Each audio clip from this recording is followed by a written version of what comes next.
મોરબીની અવની ચોકડી પાસે લારી પાથરણાવાળાના ત્રાસથી રહીશો ત્રાહિમામ પોકારી ઉઠ્યા છે।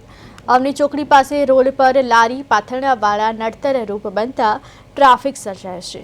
મહાનગરપાલિકાને અનેક વખત લેખિત રજૂઆતો કરવા છતાં સમસ્યાનો કોઈ હલ આવતો નથી।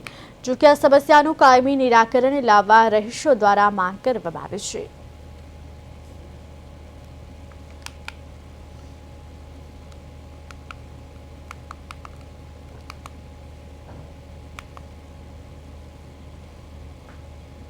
અહીંયા આ પ્રોબ્લેમ અમને 6 મહિના થયા છે। રોડ ઉપર લારી ગલ્લાવાળા લારી આડેધડ ઊભી રાખે છે અને આની અંદરમાં અનલીગલી વગર બિનખેતી કરેલી જમીનમાં કોઈ પણ જાતની મંજૂરી વગર આ લોકો બુધવારી અને શુક્રવારી ભરે છે, જેના કારણે ટ્રાફિકની સમસ્યા થાય છે અને આ 10 ફૂટની શેરીમાં 5000થી વધારે લોકો અંદર અવરજવર કરે છે। તો આની અંદર ગમે ત્યારે નાસભાગ થશે કે કાંઈ પણ બનાવ બનશે તો આનું જવાબદાર કમિશનર સાહેબ રહેશે। અમે કમિશનર સાહેબને આનું આવેદન આપેલું છે। સિટી પોલીસ સ્ટેશનમાં રાકેશ પટેલ સાહેબને અમે આની જાણ કરેલી છે અને એસપી ઓફિસમાં જાણ કરેલી છે।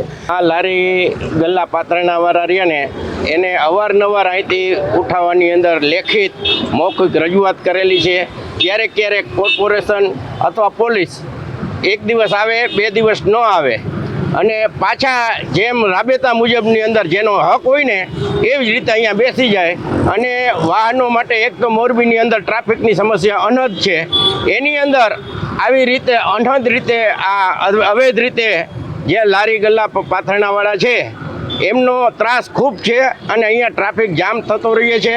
વાહનોવાળા હવે લેનાર તો ગ્રાહકોને એમ થાય કે હું એક દિવસ આવ્યો, પણ ચાલવાવાળાને તો કાયમી તકલીફ, એટલે અતિ અવ્યવસ્થા થાય છે।